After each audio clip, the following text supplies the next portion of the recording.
Hi, honey. Oh, hi. Our guest today, just wait for it, is Melissa Joan Hart. Man. Now, you think of Melissa Joan Hart, you know she's a legend. She's an icon. She has had a career that spans decades. For us, what's interesting is that she really is a pivotal player in the origin story of our pop culture obsession. I mean, it is truly an obsession. She starts working when she's 4 years old, and basically she never stopped. In 1991, I think when we became aware of her, she's the first female lead of a kids show on Nickelodeon with Clarissa Explains It All. She's the coolest girl in the world. I know. I was so obsessed with Clarissa Explains It All. And then after Clarissa Explains It All, it was like an explosion of amazing kids shows, and we couldn't get enough. Yeah, with more female leads. I mean, then there's like The Secret Life of Alex Mack. Oh there's all of these. The Adventures of Pete. We were already in deep with Salute Your Shorts. Your Shorts. All that was amazing. But then as we're starting to enter our adolescence, we have perhaps the pop culture revolution, the renaissance of popular culture, our renaissance. Our Roman Empire. This is our Roman Empire. The late 90s, early 2000s. Boy, it was a dream. It was the era of Britney Spears, of boy bands, of Eminem. Friends and Seinfeld were on TV. Teen dramas, which really changed my life. I've never been the same since I saw Dawson's Creek and Buffy the Vampire Slayer. And Melissa starred in Sabrina the Teenage Witch.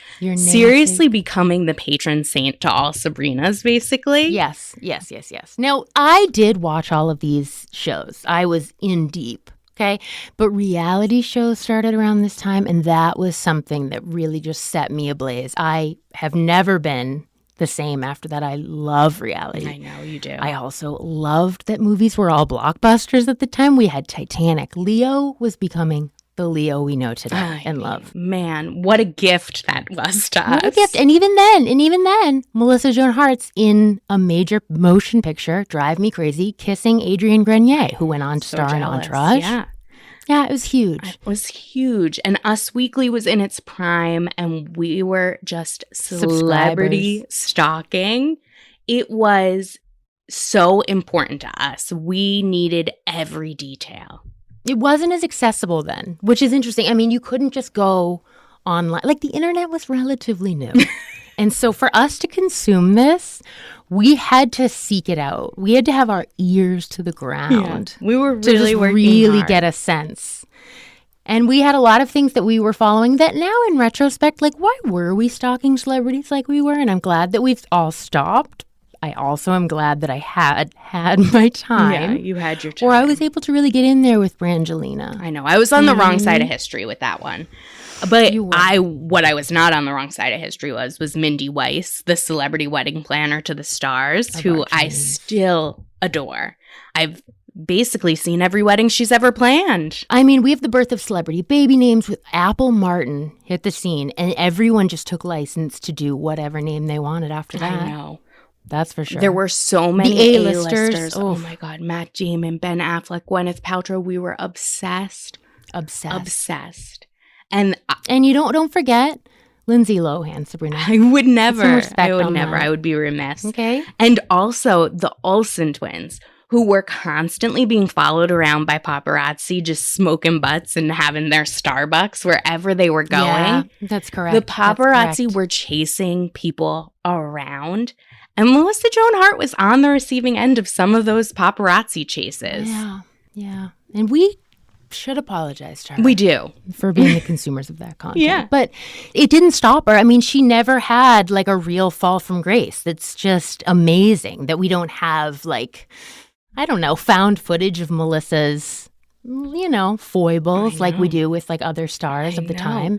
She was working since 4, like so solidly. She starred in teen movies.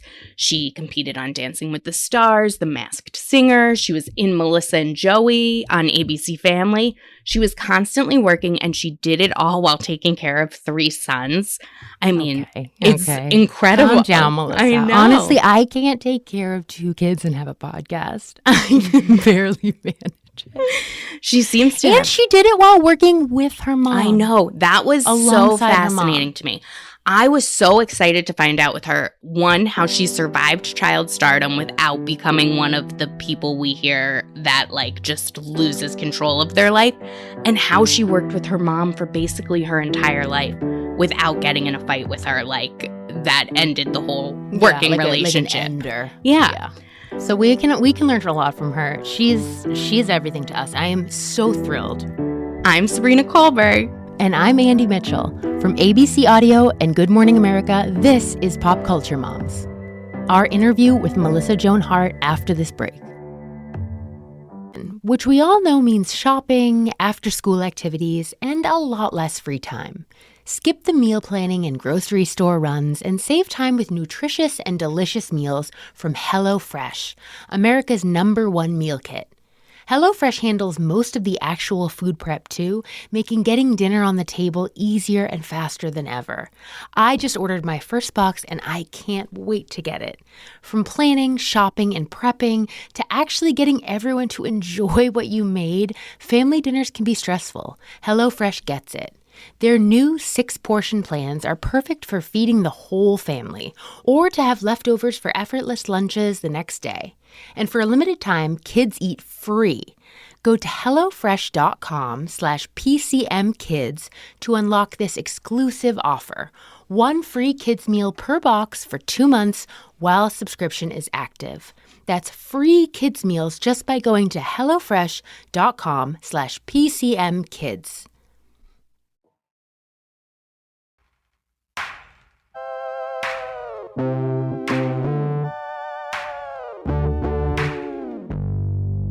Hi, Melissa. Thank you so much. Thank you for having me. Thank you for joining us. You know, we were talking about it, and you've been working since you were so young. And basically, you've been a part of pop culture for your entire life and our entire life. No question. Yeah. And because of Clarissa Explains It All and Sabrina the Teenage Witch, we all think of you as a teenager, I think, or young adult. So last year, you played a grandmother in a Lifetime movie, and people were up in arms. Yeah, People felt like this was just a personal attack. So how did it make you feel to know that so many people were like, she is not a grandmother? I was so glad people weren't like, oh yeah, she does look old and decrepit. Like, that makes sense. Like, people were like, what? No, you can't. Well, I just think it's funny because obviously the real reason is it makes everyone else feel old, right? Yeah. But if you do the math, so the movie spanned 12 years. So my character went from being 40 to being 52. Because it's from the time my granddaughter's born when I'm 40, so my daughter would have been 20, which means I would have had her when I was 20. So the math works. And because the movie spans that 12 years, like the oldest I'm playing is 52, and I was 47 at the time. So it bothered me, but it also didn't bother me. But it's funny because there's a lot of people in the industry that not only won't play a grandma, won't play a mom, like refuse because they think it puts them in a certain space, like it puts them in a certain headspace with the studio executives and the audience. Everyone thinks you're old, that they're just going to only put you in those roles. Like, I don't know if we saw it happen with like Doris Roberts or Betty White, that they always played grandmas even when they were like 42, right? Mm-hmm. But look, if I kind of think about it like, first of all, there's been things I've gone viral for that were not about my work. So I'd rather, like, it felt like this was a little bit about my work and about my age, which is fine. But it also, like, part of acting is like slipping into different skins and like being a young mom and then a young grandma. That was a journey I'd never been on, a story I've never told. And I really wanted to be a part of that movie because I thought it was a great storytelling. It was telling a story of the death of my son-in-law through 3 different eyes. So it was through me, my daughter, and my granddaughter. It was kind of a whodunit. So that was like a fun movie to be a part of. And like, why wouldn't I take that role? That's what I'm here for. It's like, take all kinds of roles. I love seeing you play moms, grandmothers, because I read your memoir recently. And I'll tell you right now, I was delighted because I had an image of you that was like, oh, this person is like always been perfect. Like I can't relate to her because she's so responsible. Like she doesn't seem like she's ever done anything wrong. And you are all of those things. But like I liked that you were so candid about that like life is messy, like that none of us are perfect. I was excited that you, despite having worked since you were 4, that you got a chance to, I don't know, go to like NYU and have like fun. And Sabrina, when I was telling her all about reading your memoir, she was like, Andy, are you conflating Melissa as a person with her character in Can't Hardly Wait? Yeah, I think that's what she was thinking. God. Maybe I have melded your characters into as like... yearbook girl. Preston Myers, not one step further until you sign my yearbook. I'm going to be the first Huntington Hill student to get all 522 seniors to sign. Hi, how ambitious of you. Denise Fleming, don't think you're getting away without signing either. I saved a special space for you to sign in the back. Just what am I doing? But anyway, so I loved it. And I loved, we talk about moms on the show, and I loved how you talked about your mom and how close the two of you are. You've worked together. She's your manager, your business partners. In the book, you say so many kind things about her and so many honest things about her. And you say she'll always be a friend first, a parent second, and a business partner third.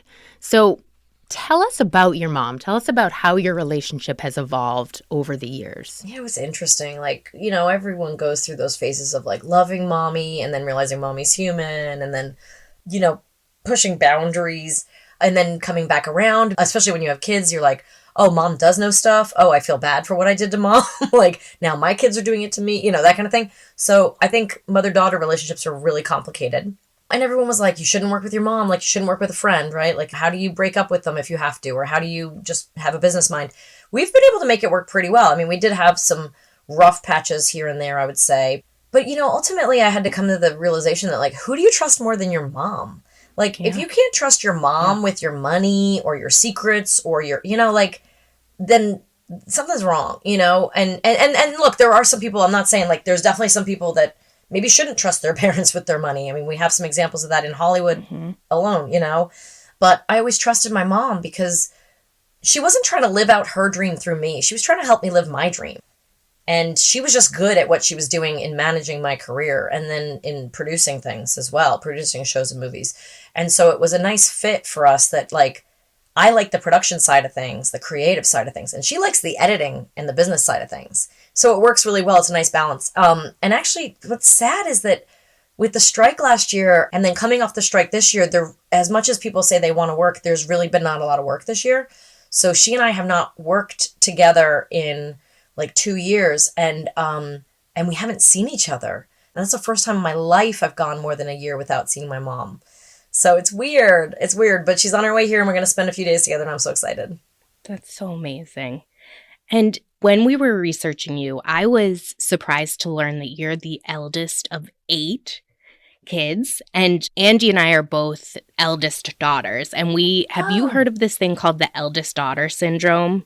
No, but I do believe in birth order stuff. So what? Tell me this. So you're going to love this. Eldest daughter syndrome is like, it's really big on like TikTok and Instagram. People talk all about like this pressure to take on all the responsibilities in the family, caring for the older siblings, and also like mediating family conflicts, all those sorts of things. And we both feel that so much. So I'm wondering if that was something you felt growing up as like the oldest. Sure.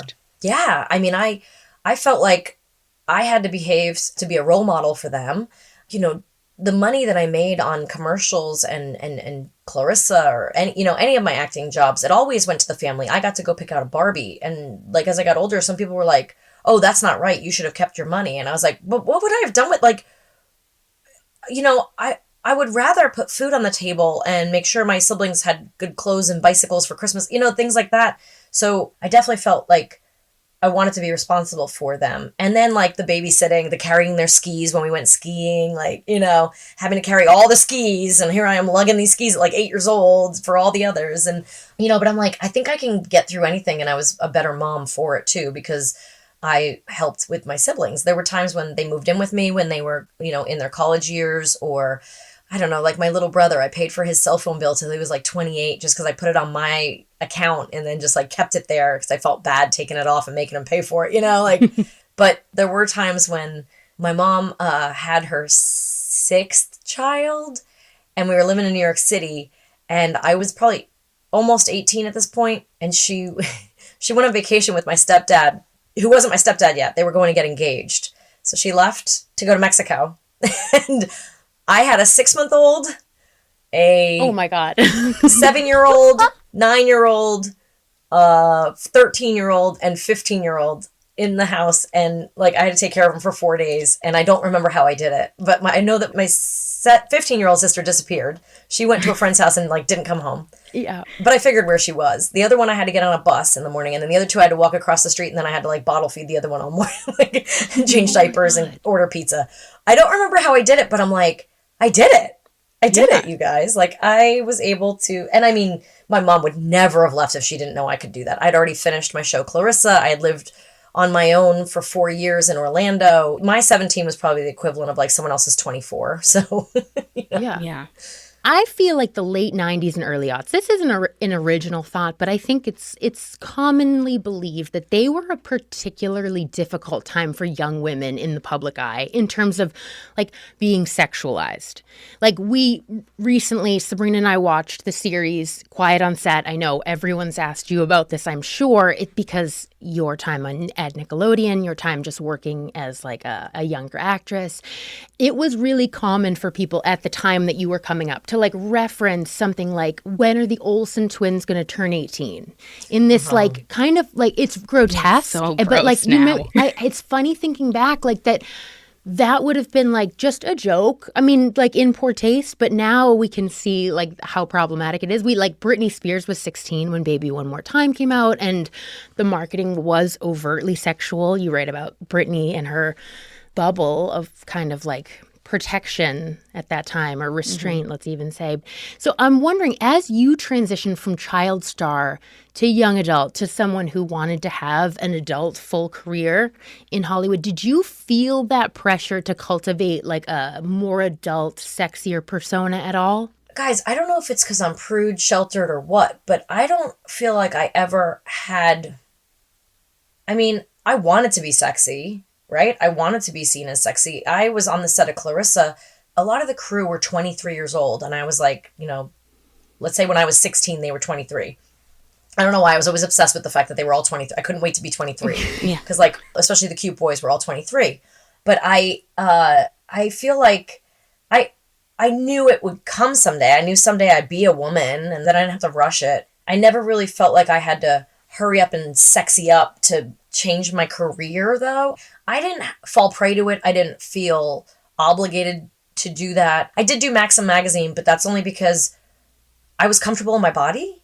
I felt very like, I was asked if I might do Playboy, and I was like, yeah, why not? Like I'm strong. I work out. I take care of myself. I'm like, I feel good. Like I'm proud of my shape. I also am obsessed with art that centers around women's stomachs. So I was collecting pieces of art like Rembrandt and some Picassos that like centered around women's stomachs. So like the softness kind of? There like are some that are softness, but it was always a belly button. It's always like, and I had my belly button pierced, but I didn't feel like I had to flaunt that in any way. The Maxim thing came about just because I was doing a movie and they asked me to be on the cover, and I was like, sure, a cover, press, let's do it. I was kind of doing all the press they asked. But with the response of Maxim, my brother and my father were a little bit tortured by people throwing it in their faces. So I decided not to do Playboy. Again, going back to this oldest sister thing, I think, of like wanting to protect my brother from having to see that. And then, thank God I did. Thank God I used my siblings as a barometer, because now having boys and having a family, I'm really glad that's not out there. Well, you played sexy role. Like Drive Me Crazy was sexy as hell. So like I'm not going to let this slide. That you were, maybe you just were sexy, and so you didn't have to try to be honestly, sexy. I think you've always been a bombshell. So I always felt very secure in my sexuality, if that makes sense. Like, I don't want to say I was sexy, but like, I think confidence comes across as that too. So I think I was always confident. And so I didn't need anyone else's approval. I just liked myself and felt secure in my body. And still to this day, I mean, I've gained a lot of weight moving to the South. I've put on a few pounds eating biscuits and hush puppies and whatnot. And sweet tea. Oh, can't deny the sweet tea. But and the fried chicken, just all of it. Fried tomato. I put on fried weight in the North, Melissa, so I like to blame it on the South, because there was like a downfall of like... For me. Yeah. So, but the thing is, like, I have to remind myself that I work out. I don't eat terribly. Like, I don't have fast food every day. But I do enjoy an ice cream cone with my kids or pizza on Sundays, that kind of thing. But I also, like, I know that I have arms that hug and I have legs that walk and run and jump. Oh, yeah. And I have the energy to play a round of trampoline basketball with my son after I had slept 2 hours and jumped on a plane from Boston to be home in time for church. Like, I know that I'm okay. My body's okay. Like, would I like to fit in the jeans that I have all stacked up in my closet here? Yes, of course I would. Some of them just don't fit. And I keep saying someday they will. But I don't worry about that too much because I'm just happy. Like, it's okay. It doesn't matter. Hell That's yes. perfect. But one other thing you talk about in your book is about how, like, you got to kind of experience young adulthood without TMZ, without social media, without all those things. So I wonder now, as a mother, like, how are you helping your children understand, like, yeah, there are things that I did, but no one was filming it. Like, this is such a different time. You know, someone said, or I read it somewhere, that they said that you should bring out your diary, your childhood diary, and let your teenagers read it and sit there and laugh with them about all the stupid things you wrote, and then remind them that that'll be them with social media someday, but everyone else will have read it as well. Yeah. So, you know, It would be so wouldn't that scary. I mean, let's do a podcast about that. Let's all read our childhood diaries. It's like Joey said bubble bottom me on Tuesday, and then I just like gave him the middle finger, and then I walked away, and then Stacy was mean to me, and so I, you know, slipped her some X-Lax, and then I, you know, like, wait, what? But I made up all those things, by the way. I didn't do any of those things. I believe you. I didn't give Stacy the X-Lax. I gave it to someone else. But I feel like, you know, definitely blessed that I didn't grow up with the social media stuff. You could keep things secret. You could really curate that brand in a way that you kind of can't now, because even if you're trying to do that on social, you're going to fall short when people find out little things about you from X, Y, and Z, text messages you sent, or, you know, emails that you, or something you said in a meeting, or something, you know, like, or what TMZ caught of you walking in that restaurant, or, you know, like, it's a different world. And I'm really glad I wasn't a teenager then. I mean, I don't think that I would have gotten in that much trouble, and it might have made me behave a little bit differently. But my favorite thing was, like, I would go out and dance. Like, when I was living in LA, and again, I was like 20 to 27 when I was doing Sabrina, so I wasn't a teenager. I was going out. When I found clubs, I mean, my mom was taking me to clubs in New York City when I was like 16. She started taking me to dance clubs, and we would just dance and have fun on like a Saturday night, right? And of course I couldn't drink. I wasn't allowed to drink. She wouldn't let me drink. Then I go to LA, and now I'm an adult, and I discover that certain promoters at certain doors, I can get in, no problem. Like, sometimes in New York, I would get, like, I'd be like, I'm Melissa Joan Hart, and they'd be like, we don't care, go to the back of the line. But in LA, if there was a left like that. yeah, and I was like, so I got afraid. I'm like, I won't do it.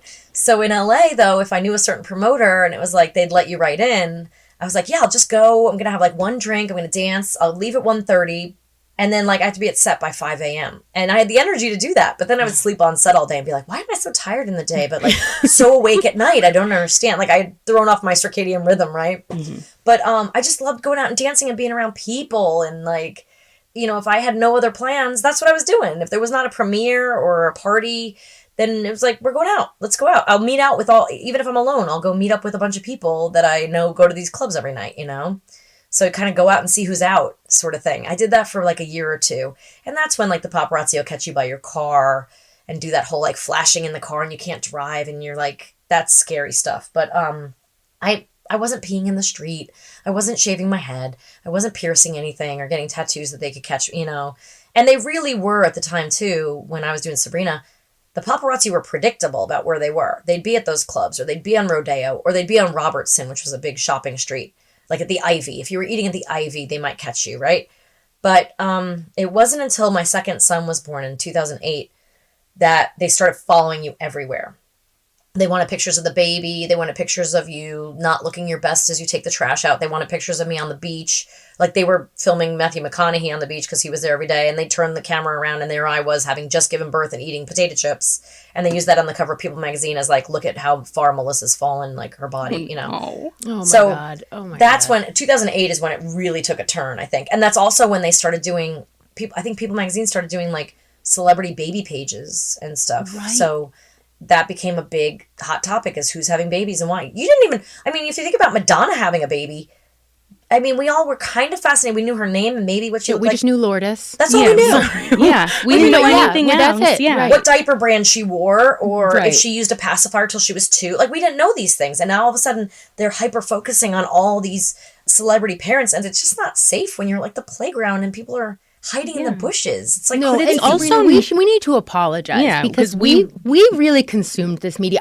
We loved celebrity. We didn't babies. know. Yeah. And I apologize to the public at large because we were buying Us Weekly because I was like, I need to know about Right. Braden. But I you need don't, to know. but Yeah. you don't realize until you have, like, not only do Yeah. the babies need protecting, but the moms need protecting, Yeah. because it is wrong. I the think we most vulnerable part of your life when Oh you my gosh. just have a baby. Sabrina, you just reminded me. I took my kids to the playground once, and my jeans, I think I was still wearing maternity jeans, but I had lost the weight, and they were slipping off my butt. And I'm down on the ground, like fixing my son's shoe or something. And the paparazzi were behind. I had no idea they were in the bushes. And they got a picture of my butt crack. Yeah, Oh, it's of so course they did. awful. Like, of course they Thank did. God no one's following us. There's so many That pictures. would've I been recently yet today. Googled, like, Melissa Joan Hart at a playground. I was trying to find a specific photo, and I was like, I'm terrible at research, you guys. But I'm like, Melissa Joan Hart at a playground with kids or something. And I find all these pictures of my oldest one, who I always said was such an angel when he was a baby, of me chasing him, grabbing him, carrying him, sweating, screaming at him. Like, there's all these pictures of me, like, Yeah, I wouldn't want a single photo of me at a playground with my kids. I Because don't even it's like the not ones we pleasant. take on It's not pleasant. no. No. More Pop Culture Moms after this quick break.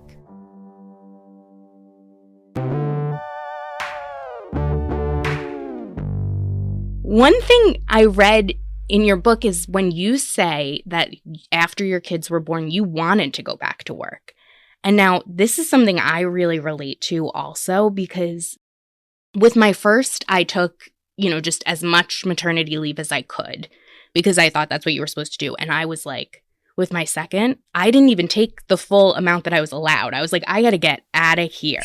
I got to get back to people. Yeah. I want to get to work. And it feels like something you should feel like a little bit ashamed to admit. Like, I don't want to stay home. But I liked how you were just so honest about it. Was that something that was hard for you to admit too, that like you just wanted to work? Well, to be honest, I don't even remember saying that. But like for me, yeah, you saying that, it's interesting. I'm like, yes, that is how I feel, but I didn't know I told anybody. I with the first one leading up to the birth, first of all, I was terrified the whole time I was pregnant. I mean, because everyone's like, oh, don't go to that workout class, you'll miscarry, or don't eat that food, you'll, So many horror stories. get a worm, or, yeah. And so I was terrified of everything the first one around, and I had not planned to work. But then I did get the movie Holiday in Handcuffs, and it was supposed to start like a day before his first birthday. And I went, I will not start until he turns 1. Or maybe it was supposed to start a month before. And I was like, I won't do it until he turns 1. And so the day after his first birthday, he and I flew up to Calgary and shot a movie. With the second one, though, I was already in production on 2 movies. And those were in the works when I got pregnant with Brady. Actually, I did a movie when I was pregnant with Brady. I did a movie called, what was it called? Whispers and Lies. And I flew up to Vancouver and showed up pregnant. And they were not too happy about that. But my agent had convinced me that if they try to fire you, then you can get them on... it's illegal. That's got to be illegal somehow, right? Yeah, but then again, I also told them I was, going to show up and chase zombies. And Okay. Well, here I was pregnant, very visibly pregnant. But anyway, so with Brady, I definitely worked more. But I also was like, I have kids now. I got to save for college. I'm also like realizing that I can take them. They were small. I could take them with me. And then it wasn't until I did Melissa and Joey, I'd moved the whole family to Connecticut. My husband and I decided to move to Connecticut to get away from kind of the Hollywood of it all and raise them in a good public school system somewhere a little far away. And I immediately got called back to do 10 weeks on Dance with the Stars and then a pilot for Melissa and Joey for ABC Family, which then ended up going 6 months later. So I immediately was back in LA, and now without my family, because I wanted the boys to be planting roots where we had moved. I wanted them in the school, sleeping in their own bed, making friends in the neighborhood.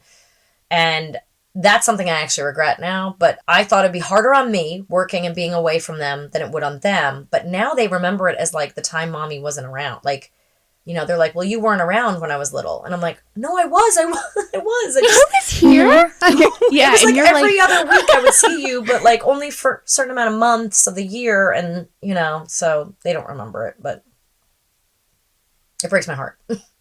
I always thought when I had kids, I would never work again. Like I would just want to be mom. But yeah, like you said, it wasn't like for me because it's funny when Melissa and Joey ended, my kids were probably like 2, 6, and 8, I think. And I was like, you know, my kids don't. Wait, hold on. Do you guys mind if I answer my son's phone call? Yeah, Should of we course. answer this one? Please. Hello. Loving, amazing mom. Wait, what did you just say? Hold on. I'm on a podcast right now, and that's recorded. I just want you to know. You just call me beautiful, loving, amazing mommy? That's amazing. What do you want? You can have anything you want. What do you want? Can I have $20 for food? Oh. Absolutely, my angel. Oh, your best friend walked in the building. Oh, hi. Tell her I said hi. Did you give her card? No, you didn't. That's fine. I'll give her a hug. All right. Can I have that? Yes, I'll give you $20. All right. I love you. All right, bye. I'll see you later. Guys, he said I love you. And he said a beautiful, amazing mommy. What did he just say? This is because he has a girlfriend named Sabrina, by the way. That's my next a lot nicer. question. He's a lot nicer of a kid because he has a girlfriend, I have to say. Like, he has really, it has cooled him out. Like, he's not afraid to be a dork now, I think. Like, something about falling for a girl has made, hold on, I'm giving him $20 so he can go. So he'll love me more. No, just kidding. Now, is she named after Sabrina the Teenage Witch? So she's named after the comic book, apparently. Oh. They were thinking either Veronica or Sabrina, and they went with Sabrina. Also because I think some other family members were named after witches, so they decided to go with the witch thing. So That's not amazing. me, my character, but like the character. Yeah. Now, I would say, I mean, I know it was a comic book, but as a Sabrina, I can speak to this. You put us on the map, the Sabrinas of the world. You really did. But I always feel bad. Like, if there's Sabrinas or Clarissas that I meet, I'm always like, I'm sorry, because it always comes with a tagline. Like, how many people have asked you if you're a teenage witch? Well, Melissa, worse. Tell her, no. Sabrina. A boy once said to me, "You're Sabrina the Teenage Bitch." Oh. Yeah. And I mean, it's a good burn. It's a clever burn. Like, I won't even deny it. And this is why I now have t-shirts that I sell as merchandise. Witches be crazy. Yeah. Because I mean, it's totally you fine. can have some It's fun fair. with the words, those rhyming words, unfortunately. I love that. We cannot not talk about Clarissa Explains It All. Sabrina and I loved Clarissa Explains It All. So it was that show. I look back now and I'm like, wow, that was so ahead of its time. Like, premiered in 1991. What, you're 14 when it started, right? And Yes. Yeah. that's the first female lead on Nickelodeon. Clarissa had a lot of she was bucking gender norms. She was kind of alternative and cool, and she's confident. She is smart. She's wise beyond her years. Did you feel similar to the character? Yeah, I really related to her, and it was one of those, it's hard to tell if art was imitating life or life was imitating art. I think that, the producer did not want a blonde in that role. So it was only because I was doing a play at the time that his veterinarian went to see and recommended me. So that's why he agreed to see me. And he made me audition 3 times because he was just so against a blonde. Because I think he had it in his head that a blonde couldn't be smart or tough. And I think I was really throwing him for a loop with that, And eventually got the part, and there was so much of her in me, and then there was so much of me in her, because I just I got who she was. And anytime I was having a problem in my life, I could kind of lean on what she would do to solve that. But also I could use my experiences to influence some of her confidence, or I don't know. I was also growing up at the time in Long Island, a preppy, maybe more yuppie town, but going to the city every day to do theater. Before Clarissa started, I was doing theater. I was doing theater with Callista Flockhart and William Hurt and Lois Smith and Martin Sheen and Michael York, who I'd been watching in school on all these Shakespeare movies. Now I'm doing The Crucible with him. So I was having these experiences with these amazing actors that none of my peers would have known who they were, but I was well aware who these people were. And Callista Flockhart, I knew where she was going. I knew what kind of actress she was, and I wanted to be like her. Again, she was 23, and I wanted to be her at 23. The magic number. She's probably the closest thing during that time that I had to a big sister. And I watched her, and I idolized her, and I sleep over her house, and like she used to sit with her arms crossed and rock on the stage like this. And so I started doing it. She's like, don't do that. Why are you doing that? I'm like, because you do it. I want to do it. It looks cool. She's like, no, you can't do that. Don't do that. Like a nervous energy. It was like a nervous, yeah. She was like rocking herself. It was like probably a self-calming technique or something. Yeah. But I just thought it was so cool because Callista does it, you know?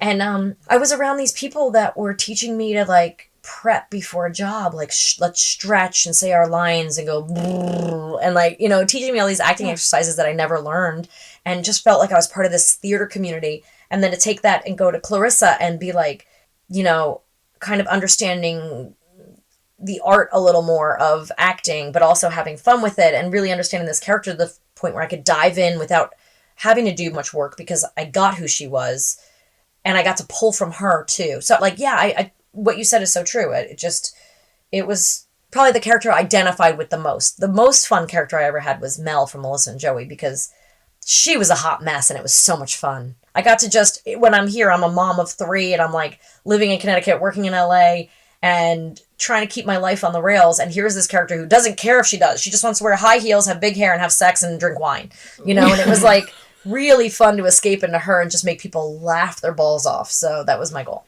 So one thing I like about Clarissa's relationship with her parents sounds like kind of like your relationship with your mom, at least. That like there's an episode I was watching the other day. It's called Janet and Clarissa Inc. And so Janet is Clarissa's mom and she's like ahead of her time too. She's into organic food. She's environmentally friendly.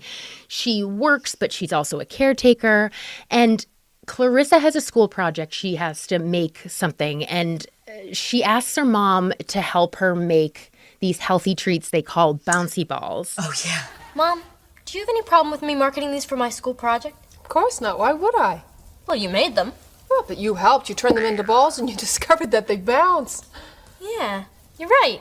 It's a hit, so they decide to go into business together. I forgot, yeah. And at one point, like, Janet kind of gets a little carried away, and Clarissa's feelings are hurt, and Clarissa just sits her down. I thought the whole idea of this was that we'd go into business together. They would be able to sell them on a national level. Well, so will we one day. Maybe. And this is like at the beginning of the episode almost, that she just has this very mature, rational way of explaining like what she's feeling and how she would like things to change. And it was like, I don't think at the time we saw a lot of instances of teens being so direct and mature in their like, you know, emotional responses. And your mom character was kind of like missing the point. It was just such a revelation to see, I guess, like a more modern parent-child relationship that wasn't authoritarian. Like, we trust Clarissa. She's smart. She's rational. Sometimes you're teaching your parents things. It's interesting you say that because I've been looking at it the opposite. Like, with having kids and thinking about, like, their influences, I keep thinking about, like, was it okay for kids to talk back to their parents? And I was like, well, I blame SpongeBob. And then recently I went, oh, crap, actually, that goes back to Clarissa, where it's the first time kids are acting smarter than the parents, and the parents are kind of dopey. And, like, so it's interesting that you saw it as, like, an enlightened child having a grown-up conversation, when I've been thinking about it recently as talking back to your parents in a way and acting like you know everything. Well, in fairness to you, Melissa, we don't have teenagers yet. So we don't know what it's going to feel like when our kids talk back to us. Yeah, I'm we more might worried be about really like mad the about 9-year-old that says like snotty things like, "Oh yeah, well maybe you're smelly," you know, whatever. Yeah. Like, you know, I'm like, where does this come from? And I'm like, oh, is it from Clarissa? Is it from Nickelodeon? I mean, the idea with Nickelodeon was empowering children, right? Like we can slime our teachers and like letting kids have the power, and that was the idea, letting them vote for the Nickelodeon Kids' Choice Awards, and so all these shows where the kids are smarter than the adults, but in some way also that's teaching the kids a little bit like, but you still got to respect them, you know? Well, Melissa, this was amazing. Thank you so much for giving us so much of your time. We just love you, everything. Thank So you you so are the much. best. Book and- You are such an icon. Thank you for everything today. Thank we you love guys. talking to Have you. a good day. That was our conversation with Melissa Joan Hart. I loved that her son just called mid-interview to ask Yeah. for some money to order food. Can you relate? It's Can you just- relate to that? I you can relate to the 'cause son. I can, because it never stops. Like, you always need something from your mom. And just like, honestly, thank goodness that now our kids will be able to call us on their cell phone. Because when I think about how many times I called a receptionist A place of and business. asked to be transferred to my mother to like ask her if I could make toast, it is so It's upsetting. offensive. Like, I don't know how my mom didn't say, do not ever call here Yeah, again. I mean, we did. She was I so remember patient. we called my mom from college and we said, can you grab your credit card and order us a pizza? Here's the place of business's number. Here's the pizza place's number. Can you call? Like, just, that's the kind of rigmarole that we were putting our parents through. But Melissa handles it with These grace. kids have no idea how they're We had to how go lucky collect. they are. I mean, our kids will probably teleport to where we are, in about Yes, you they know, will. 15 They'll be like years. sending a Yeah, hologram yeah, to our yeah, watch to tell us that they need a few dollars. But it's still, it doesn't matter. It's the great democratizer. I loved her. It was great. And I'm glad he got his Me meal. too. He was so nice. And He I really like that we didn't see buttered her up. say no.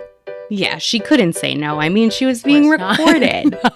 I can only hope that Violet calls into the podcast next week and has some sort of outlandish request. If only she had a phone. I know. I can't wait to hear. I Well, know. more next week when she gives Yeah. us a buzz.